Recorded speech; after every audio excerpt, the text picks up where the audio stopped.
She said she was working late. I drove to her office. Her car was at the motel 2 blocks away. Room 14. I knocked. Her boss answered in a towel. My wife was in the bed behind him. I took a photo, smiled, and said, "This will look great in court." The rain hammered my windshield as I sat in my pickup truck outside Hartwell and Associates, staring at the empty parking lot. Ava's BMW wasn't there. The office windows were dark, every single one of them. At 7:30 on a Tuesday night, the place looked abandoned. "Working late," I muttered, tapping my fingers against the steering wheel. "Right. My name is Dominic Carter, and I'm an engineer at the city's water treatment facility. Not glamorous, but it pays the bills and keeps the lights on in our suburban split level." Ava always made sure I knew her job as a corporate lawyer was more important than mine. More prestigious, more everything. I pulled out of the parking lot and drove east on Maple Street. 2 blocks down, the Sunset Motel squatted like a guilty secret between a laundromat and a check-cashing place. The neon sign flickered, missing half its letters.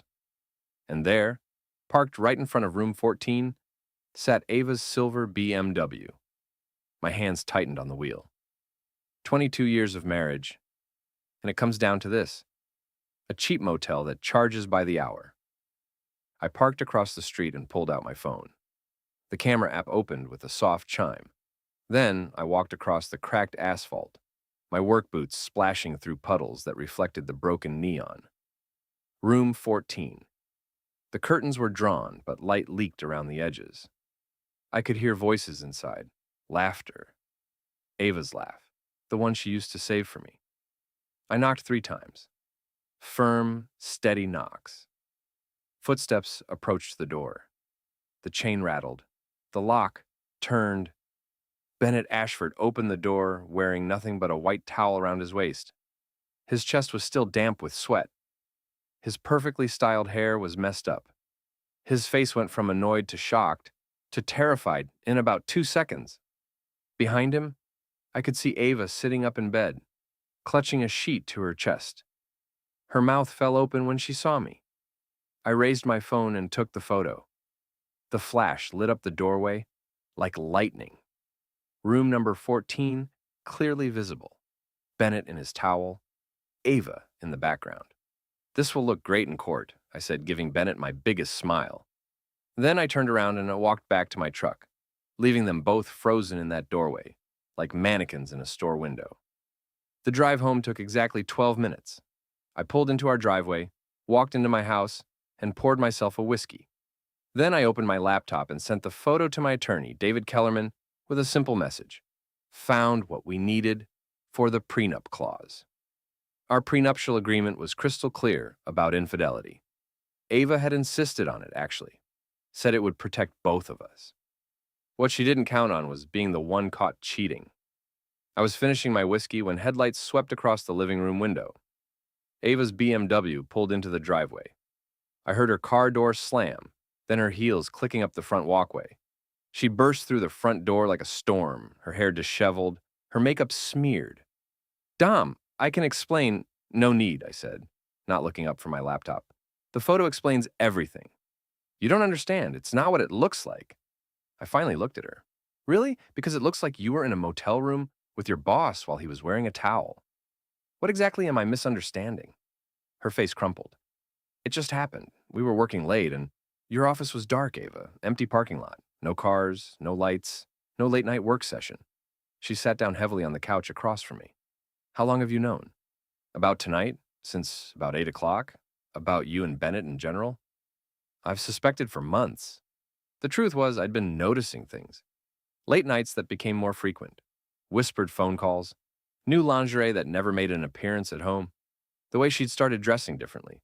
Caring more about her appearance on days when I knew Bennett would be in the office. "Dom, please. We can work through this. It doesn't have to mean anything." I closed the laptop and stood up. "It means everything, Ava. And we both know it." She started crying then, but it felt like performance. Like she was trying out different emotions to see which one would work on me. "I'm sleeping in the guest room tonight," I said.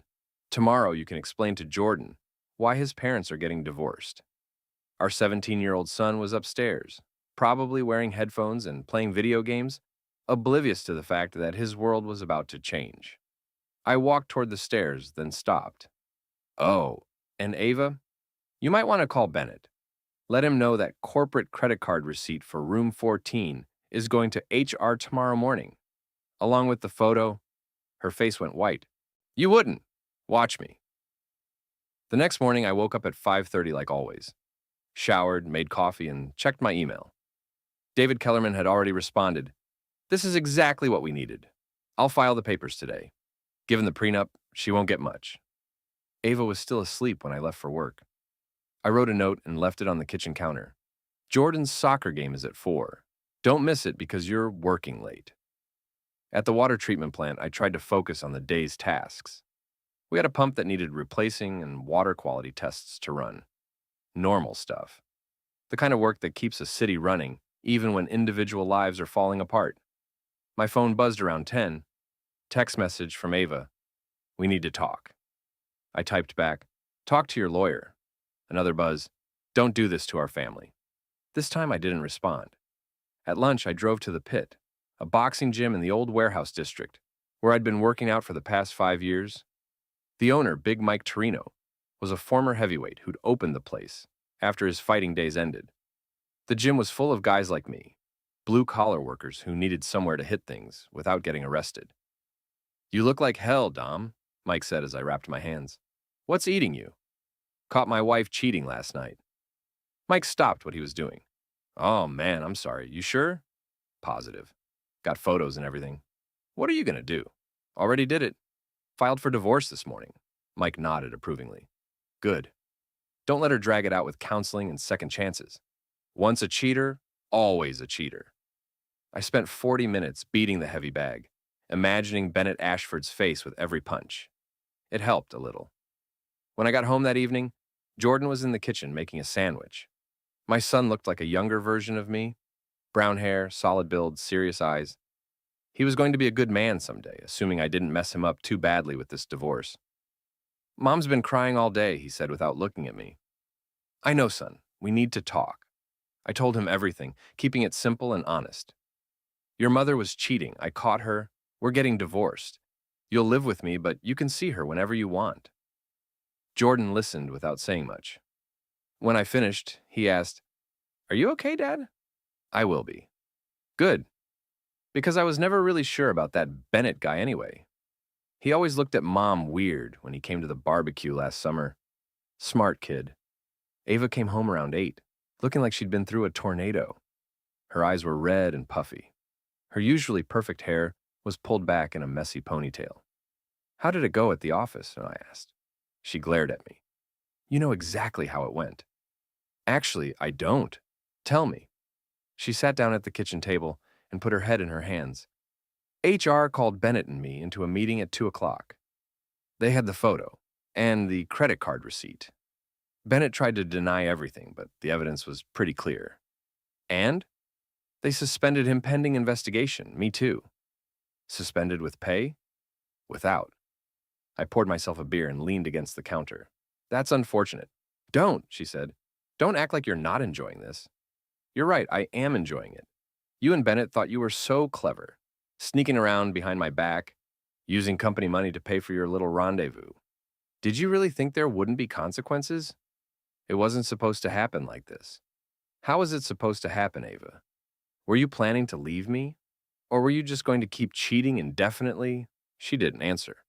Here's what's going to happen, I continued. You're going to move out this weekend. You can stay at your sister's place until you figure out your next move. Jordan stays with me. You can see him whenever you want, but this is his home now. You can't just kick me out of my own house. Actually, I can. The house is in my name. Has been since we bought it. You insisted on keeping your maiden name for professional reasons, remember? Well, professionally, you're currently suspended without pay for having an affair with your boss, and personally, you're about to be divorced. She started crying again, but this time it seemed genuine. Dom, please, can't we try counseling? I made a mistake, but this wasn't a mistake, Ava.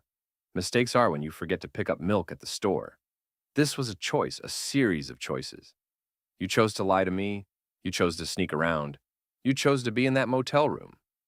I finished my beer and put the bottle in the recycling bin. I'm going to watch TV with Jordan. You should probably start packing. The news spread through our neighborhood like spilled paint. By Thursday morning, everyone knew that Ava Carter had been caught cheating with her boss. Mrs. Malloy, our next-door neighbor, had apparently appointed herself as the neighborhood's information minister. I was loading my truck for work when she appeared at the property line, wearing her bathrobe and holding a cup of coffee. "Morning, Dom," she said with fake sympathy. "How are you holding up?" "Fine, thanks." "I heard about Ava. Such a shame. Though I have to say, I always thought she was a bit too good for her own good, if you know what I mean." I didn't respond, but Mrs. Malloy wasn't the type to let silence stop her. "My sister Linda works at the courthouse," she continued. "She says the divorce papers were filed Tuesday. That was fast." "Mrs. Malloy, I appreciate your concern, but—" "Oh, I'm not judging, dear. Lord knows that woman had it coming. Always acting like she was better than the rest of us, with her fancy car and her important job. Well, look how important she is now." Despite everything, I almost smiled. Mrs. Malloy might be a gossip, but she wasn't wrong about Ava's attitude toward our neighbors. Linda also mentioned that Bennett Ashford's wife filed for divorce yesterday, too. Apparently, she got a copy of that photo somehow. Mrs. Malloy raised her eyebrows, meaningfully.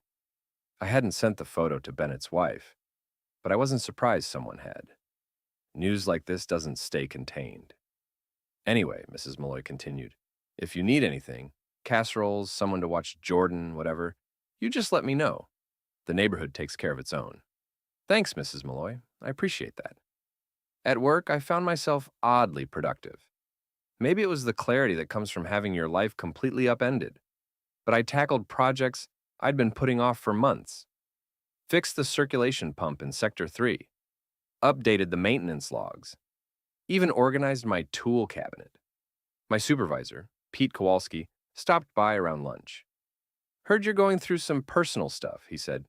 "News travels fast." My wife knows Mrs. Malloy. She knows everything that happens within a 5-mile radius. Pete was a good guy.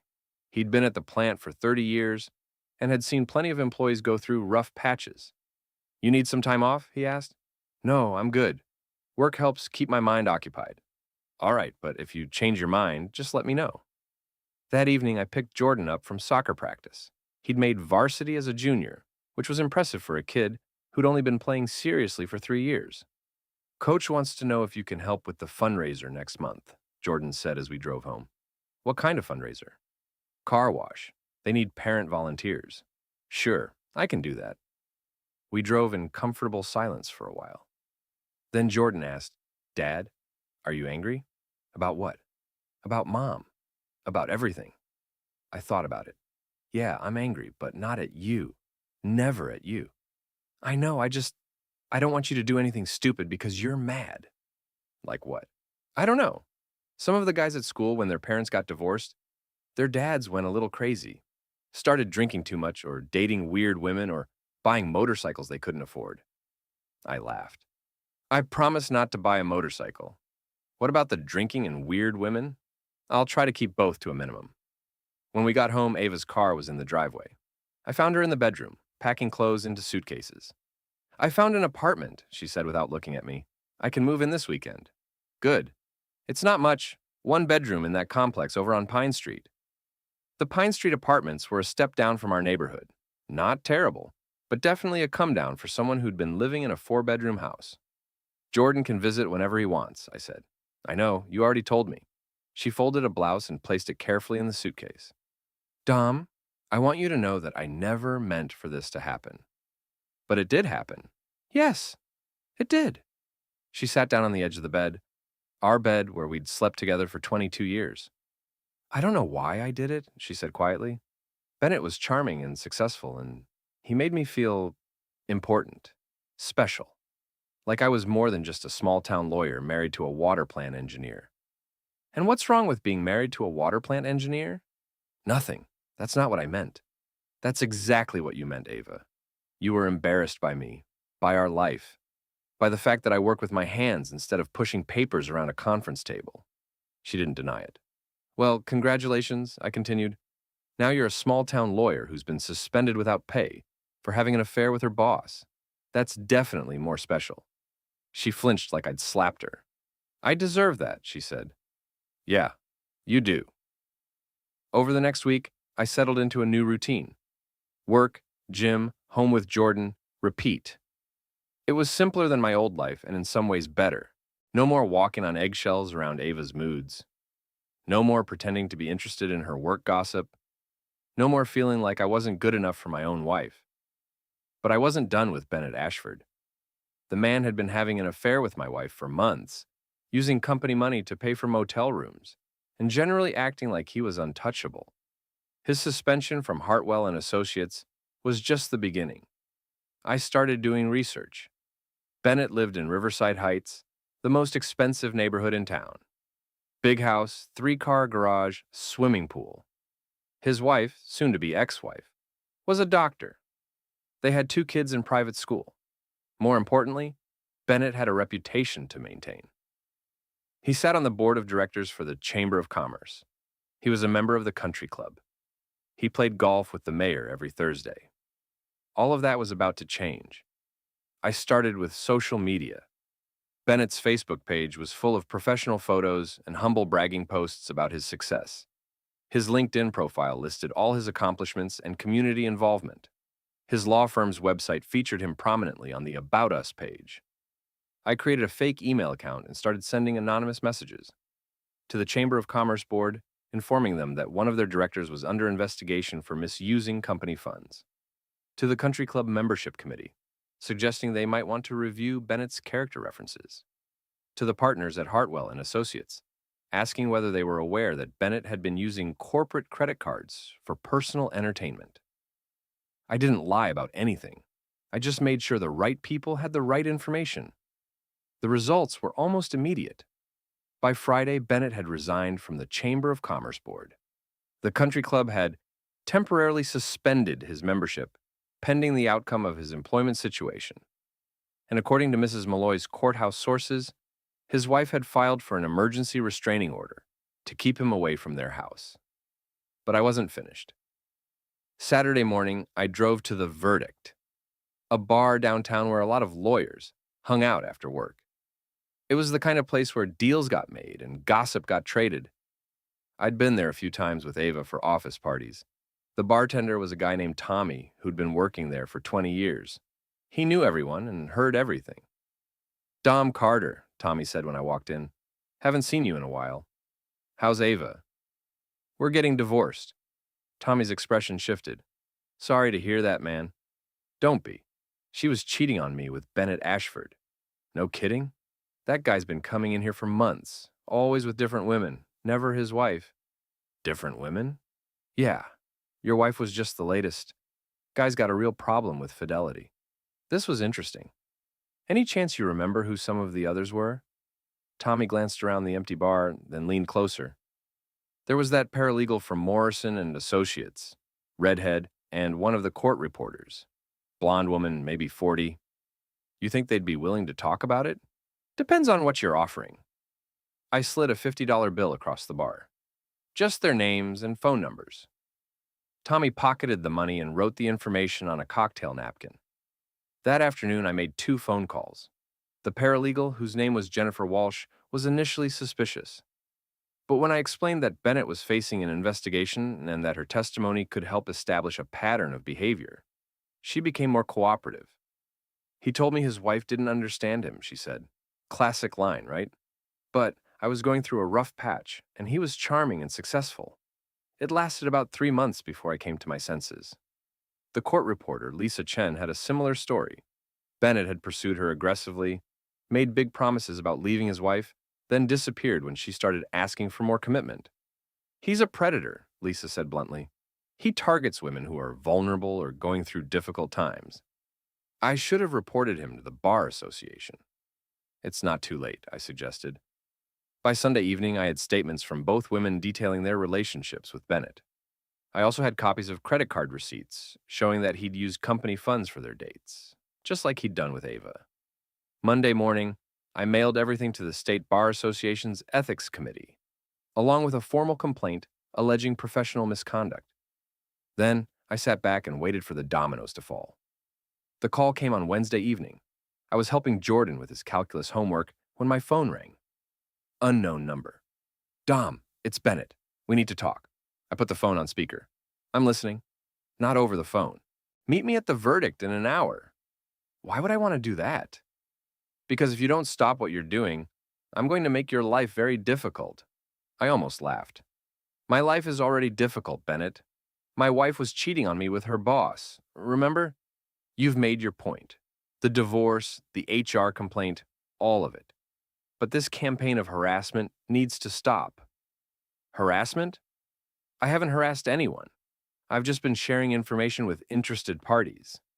The Bar Association complaint, the anonymous emails to my clients, the calls to my country club, that's harassment. That's consequences. There was a long pause. Then Bennett said, 1 hour, the verdict.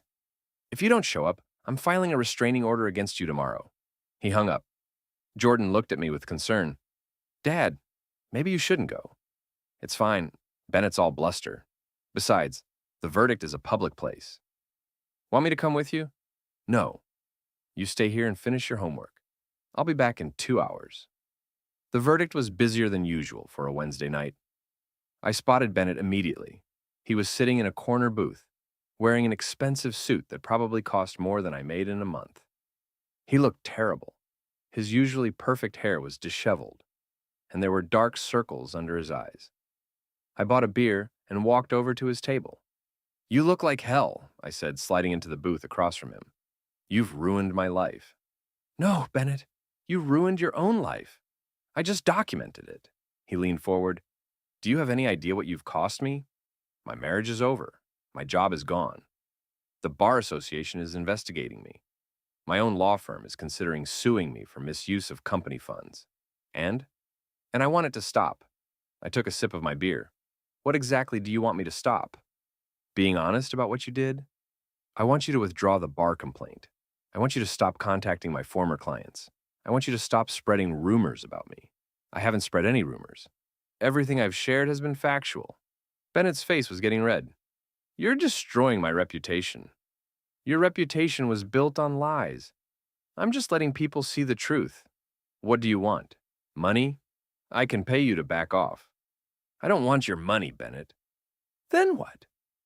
I leaned back in the booth and studied his face. He looked desperate, which was exactly how I wanted him to look. I want you to understand something, I said quietly. For months, you thought you were smarter than me. You thought you could seduce my wife, use company money to pay for your affair, and I'd never find out. You thought I was just some dumb blue-collar guy who wouldn't fight back. Dom, listen. I'm not finished. You treated me like I was nothing. Like my marriage was something you could just take apart for your own entertainment. Well, now you know better. Bennett glanced around the bar nervously. Several people were looking in our direction. You want this to stop, I continued. Here's what you're going to do. You're going to write a letter to my son, apologizing for breaking up his family. You're going to pay for his college tuition, all 4 years. And you're going to stay away from my ex-wife. That's extortion. That's justice. Bennett stood up abruptly. Go to hell, Dom. I'm not paying you anything. He started to walk away, but I called after him. Bennett, he turned around. The Bar Association complaint is just the beginning. I've got statements from Jennifer Walsh and Lisa Chen. Turns out you've been using company money to cheat on your wife for years. How do you think that's going to look when the ethics committee reviews your case? His face went pale. You talked to Jennifer and Lisa. They were very cooperative. Apparently, you have a pattern of targeting vulnerable women and making promises you don't keep. Bennett sat back down heavily. What do you want? I already told you. Letter to Jordan, college tuition, stay away from Ava. And if I do that, you'll withdraw the complaint? No. The complaint stands. But I'll stop digging into your past. Who knows what other women I might find if I keep looking? Bennett stared at me for a long moment. Then he nodded. Fine, I'll write the letter. But I'm not paying for 4 years of college. That's crazy. Then I guess I'll keep digging. 1 year, I'll pay for 1 year. 4 years, or I start calling every female attorney and paralegal in town. 2 years. 4. He sighed. Fine. 4 years. But that's it. After that, we're even. After that, you disappear. New city, new job, new life. I don't want to see you in this town again. Bennett nodded reluctantly. Agreed. I finished my beer and stood up. Pleasure doing business with you, Bennett. As I walked toward the door, I heard him call my name one more time. I turned around. For what it's worth, he said, I'm sorry about Ava. She's a good woman. She just got caught up in something that spiraled out of control. No, Bennett. She made a choice. Just like you did. And just like I did. I left him sitting alone in that corner booth, looking like a man who'd finally realized that actions have consequences. 3 months later, I was sitting in my lawyer's office, signing the final divorce papers. Ava was across the table with her attorney, looking smaller somehow than she had during our marriage. The confident, ambitious woman I'd married had been replaced by someone who seemed tired and uncertain.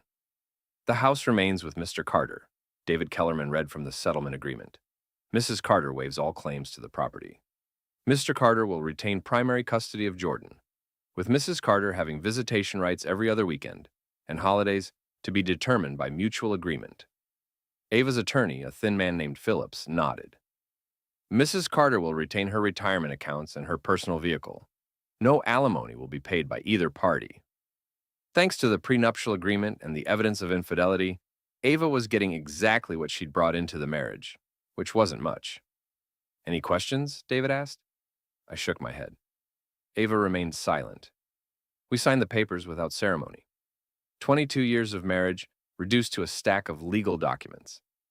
As we walked out of the office building, Ava caught up with me in the parking lot. Dom, wait. I stopped and turned around. I wanted you to know that I found a new job. Small firm in Millfield. It's not much, but it's a start. Millfield was 40 miles away, far enough that we wouldn't run into each other accidentally. That's good. I'm glad you're getting back on your feet. Jordan told me about Bennett paying for college. That was unexpected. Bennett had some debts to settle. She nodded. I heard he moved to Florida.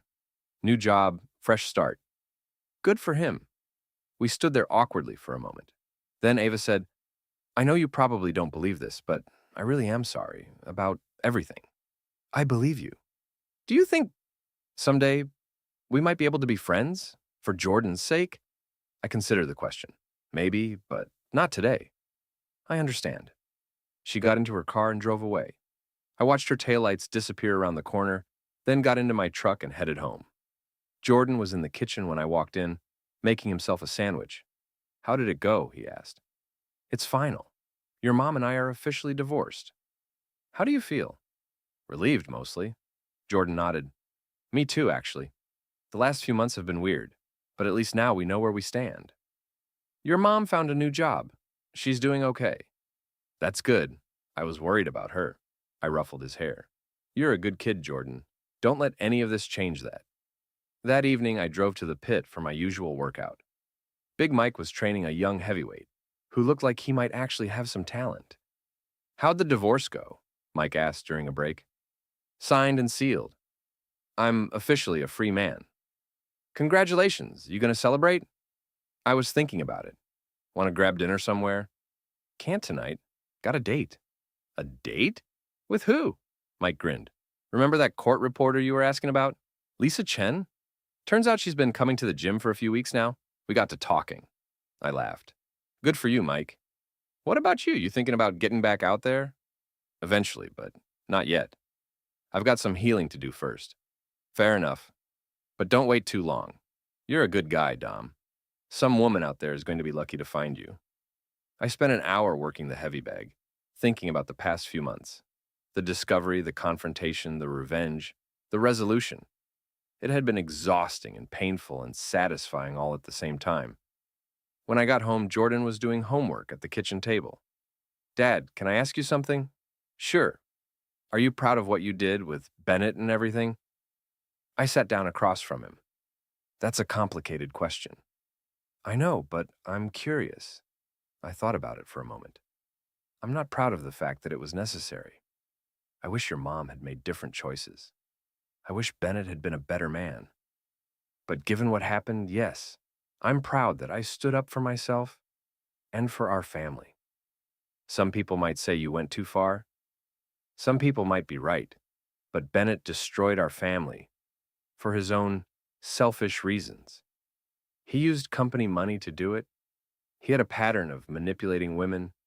Someone needed to hold him accountable. Jordan nodded. I'm proud of you too, Dad. You could have just gotten angry and done something stupid. Instead, you were smart about it. You made sure there were consequences. Thanks, son. That means a lot. Later that night, I sat on my back porch with a beer, looking up at the stars. The house was quiet. Jordan was asleep upstairs.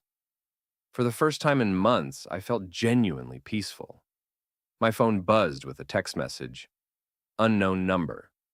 Dom, this is Jennifer Walsh.